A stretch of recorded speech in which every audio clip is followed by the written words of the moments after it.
એપરલમેન્ટ of home furnishing ધોરણ 11 વર્ષ 25-26 module 2 સત્ર 2 વિશિષ્ટ મશીન માટે સોય. મિત્રો આજે આપણે ધોરણ 11 વિશે સોય વિશે ઘણું બધું શીખીએ છીએ. પ્રશ્નો.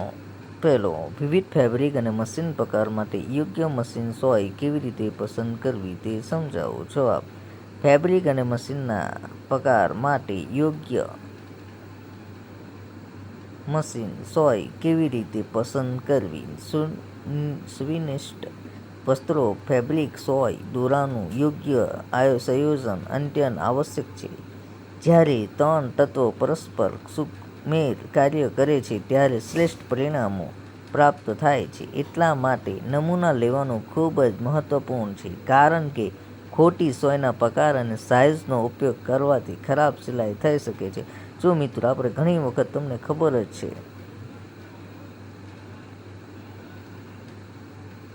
ફેબ્રિકને બાંધકામ અનુસાર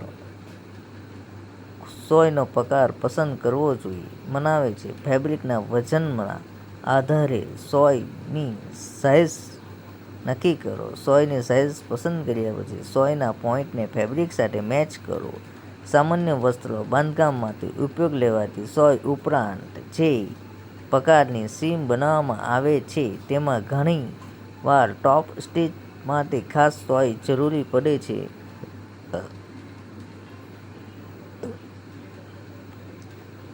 મિત્રો સોય ઘણા પ્રકારની હોય છે. સોય એટલે મશીનની સોય છે, હાથની સોય છે, ફેટલોકની સોય છે. મશીન જેવા મશીન હોય છે તેવી સોય હોય છે, અને જેવી કાપડ હોય છે તેવી સોય હોય છે. એટલે કે ધારો કે 16 નંબરની સોય, 14 નંબરની સોય, 15 નંબરની સોય, 13 નંબરની સોય, 11 નંબરની સોય, 18 નંબરની સોય, 21 નંબરની સોય. મિત્રો એ રીતે પણ 21 નંબરની સોય શામાં ઉપયોગ આવે છે તમને ખ્યાલ જ હશે.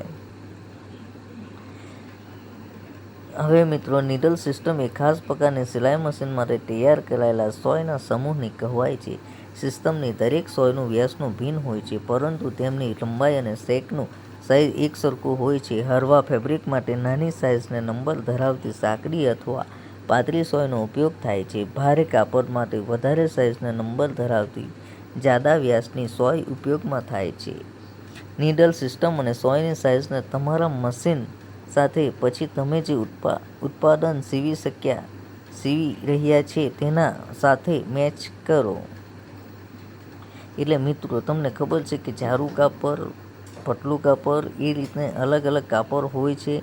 એની અંદર આપણે નીડલનો ઉપયોગ કરવાનો હોય છે. જો આમાં સાઇઝના નંબર ધરાવતી સાંકડી અથવા તો પાતળી સોયનો ઉપયોગ થાય છે.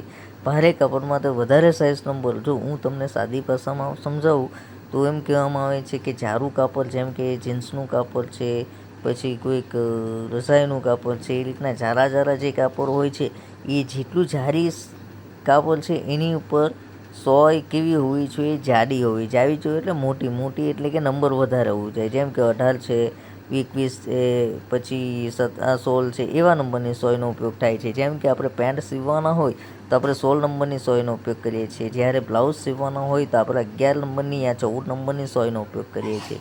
એટલે બધી રીતે આપણે સોયને કઈ રીતે ઉપયોગ કરવાનો એ આપણને ખબર હોવી જોઈએ. ને તો એવું ખબર ના હોય તો સોય તૂટવાનો સંભવ રહે છે. જેમ કે જાડું કાપડ પર આપણે સોયનો ઉપયોગ કરીએ તો તે તૂટી જાય છે. એટલા માટે મેં હંમેશા બધાને કહું છું કે સોયનું આપણને જ્ઞાન હોવું જોઈએ કે કયા નંબરની કઈ સોય હોવું જોઈએ. હવે મિત્રો સવાલ નંબર 2, આકૃતિની મદદથી સોયના ભાગો સમજાવો. તો જવાબમાં આવશે સોયના ભાગો નીચે આપેલા છે. મિત્રો સોયનો ઉપરનો આકારનો ભાગ જેનાથી તે નીડલ બાર અથવા તો ક્લેમ્પ યોગ્ય રીતે ફિટ થાય છે. શેંક એ સોયનો ઉપરનો ભાગ છે જે મશીનમાં મૂકવામાં આવે છે. તેનો પાછળનો ભાગ સપાટ હોય છે અને આગળનો ભાગ વળાંકવાળા ગોળાઈવાળો હોય છે. શોલ્ડર શેંક અને બ્લેડ વચ્ચેનો મધ્યમ ભાગ. શાફ્ટ સોયની સાઇઝ શાફ્ટની જાડાઈ પરથી નક્કી થાય છે. શાફ્ટ એ સોયની મુખ્ય ભાગ છે જે શેંકની નીચે શરૂ થાય છે અને પોઇન્ટ સુધી જાય છે. સોયની જાડાઈ અને શાફ્ટ આધાર રાખે છે. જીન્સ માટેની સોયમાં મજબૂત અને જાડી શાફ્ટ હોય છે, જ્યારે માઇક્રોસોફ્ટ સોયમાં પાતળી અને નાજુક શાફ્ટ હોય છે. બ્લેડ સોયનો સૌથી લાંબો ભાગ છે જે ટીપ ટોપની ધીમે ધીમે પાત્ર થાય છે અને સિલાઈ દરમિયાન ફેબ્રિક સાથે સીધું દળપણ થાય છે. હવે મિત્રો આ જો આકૃતિમાં તમને બતાવવામાં આવે છે sharp shoulder groove eye tip point, sharp shoulder plate eye tip point. એટલે મિત્રો બધા જ આપણે ભાગનો છે એ તમને મેં વિસ્તારથી સમજાવ્યા છે અને આ સ્ક્રીન પાડીને મેં આખો વિડીયોની અંદર આખી સોય, પરંતુ એ તમારે આકૃતિની અંદર વ્યવસ્થિત રીતે દોરવાની છે અને એનું પ્રેક્ટિકલની પણ તમે કે ટીપનો ભાગ કયો કહેવાય છે, આઈ કોને કહેવાય છે, પ્લેટ કોને, એનો વચ્ચેનો ભાગ છે, શોલ્ડર કોને કહેવાય છે, એ પણ તમને બધી રીતે અહીંયા એકદમ વ્યવસ્થિત રીતે સમજાવવામાં આવ્યું છે. હવે આ બીજી સોય છે, પોઈન્ટ છે, ગ્રુવ છે, ટીપ અને આઈ, આંખ, needle size, needle type, size, shoulder, shank, butt, blade એ વિશે તમને એટલું વ્યવસ્થિત રીતે સમજાવવામાં આવ્યું છે. અને પોઈન્ટ અને બટ, છેંક એ કોને કહેવામાં આવે છે, જો અહીં બહુ વ્યવસ્થિત રીતે બટ એટલે એકદમ લાસ્ટનો પોઈન્ટ છે, એ જ રીતે ટીપનો પોઈન્ટ એટલે મેન ટોપ, બરાબર છે, એટલે કે અગારી પહેલો ફર્સ્ટ અને છેલ્લો પોઈન્ટ કોને કહેવામાં તો બટ, બરાબર છે. એ રીતે તમને વ્યવસ્થિત રીતે બતાવવામાં આવ્યું છે. એટલે હું એકદમ વ્યવસ્થિત રીતે કામ કરવામાં આવ્યું છે. તો આ રીતે બધા જ પોઈન્ટો તમને વ્યવસ્થિત રીતે સમજાવવામાં આવ્યા છે.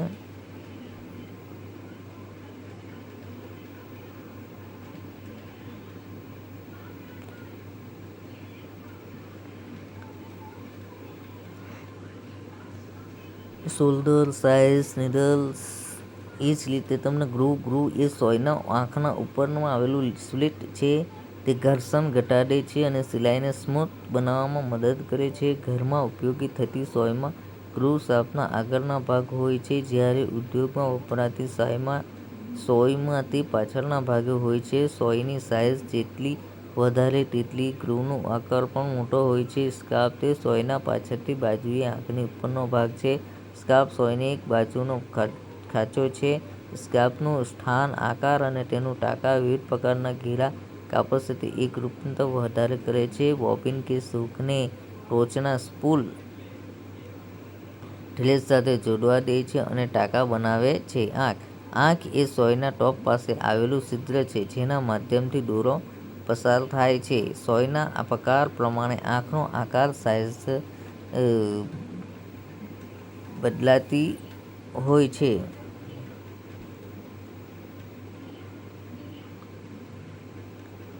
પોઈન્ટ સોયના તીક્ષ્ણ નોકવાળા ભાગ હોય છે. આ પોઈન્ટ ફેબ્રિકમાં સોયને સરળતાથી નાખવામાં મદદ કરે છે. ફેબ્રિકને નુકસાન નથી થવાનું દેતું. વિવિધ પ્રકારના ફેબ્રિક સાથે યોગ્ય સોય પસંદ કરવા માટે પોઈન્ટેડ પ્રકાર મુખ્ય પસંદગીનો મુદ્દો બને છે. જીન્સ ફેબ્રિક માટે સોયમાં તીક્ષ્ણ પોઈન્ટ હોય છે, જ્યારે જર્સી ફેબ્રિક માટે બોલ પોઈન્ટ સોયનો ઉપયોગ થાય છે, જેમાં ગોળાકાર અને પોઈન્ટ હોય છે. ટીપ સોયની છેલ્લી ધારને ટીપ કહેવામાં આવે છે. તે ફેબ્રિક સીવતી વખતે ફેબ્રિકના છિદ્ર બનાવવામાં મદદ કરે છે. ટીપનો આકાર જેવી ટીપ હોય છે એટલી તે વધુ સારી રીતે ફેબ્રિકમાં પ્રવેશ કરે છે. પોઈન્ટ અને ટીપ વિવિધ પ્રકારની સોય સાથે ભિન્ન અને વિવિધ સામગ્રીમાં ટાંકા કાઢવા માટે તે વિવિધ આકારના પોઈન્ટ અને તીક્ષ્ણનો ઉપયોગ થાય છે. સોયની સાઇઝ સોયના 3 મહત્વપૂર્ણ માપો અને સોયની ટીપ પ્લેટનો વ્યાસ અને શેંકની જાડાઈ હોય છે.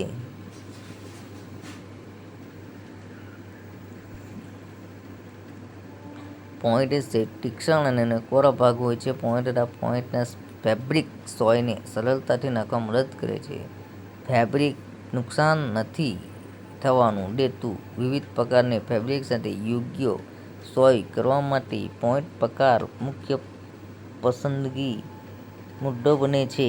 જીન્સ ફેબ્રિક માટે સોયમાં તીક્ષ્ણ પોઈન્ટ હોય છે, જ્યારે જર્સી ફેબ્રિક માટે બોલ પોઈન્ટ સોયનો ઉપયોગ થાય છે, જેમાં ગોળાકાર પોઈન્ટ હોય છે. ટોપ સોયની છેલ્લી ધારને ટોપ ટીપ કહેવાય છે.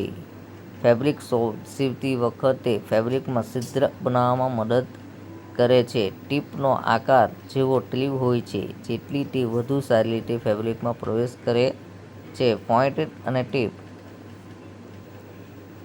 સવાલ ત્રીજો, નીડલ સિસ્ટમના પ્રકાર સમજાવો. જવાબ: નીડલ સિસ્ટમ એક ખાસ પ્રકારની સિલાઈ મશીન માટે તૈયાર કરાયેલી સોયના સમૂહને કહેવાય છે. સિસ્ટમની દરેક સોયની વ્યાસમાં ભિન્ન હોય છે, પરંતુ તેમની લંબાઈ અને શંકનું સાઇઝ એકસરખું હોય છે. હળવા ફેબ્રિક માટે નાની સાઇઝને નંબર ધરાવતી સાંકડી અથવા પાતળી સોયનો ઉપયોગ થાય છે. ભારે કાપડ માટે વધારે સાઇઝના નંબર ધરાવતી જાડા વ્યાસની સોય ઉપયોગ થાય છે.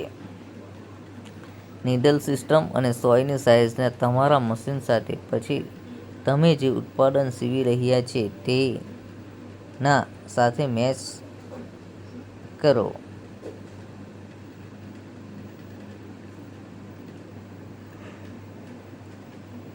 તો નીડલ સિસ્ટમ ખાસ પ્રકારની સિલાઈ મશીન માટે તૈયાર કરાયેલા સોયના સમૂહ કહેવાય છે.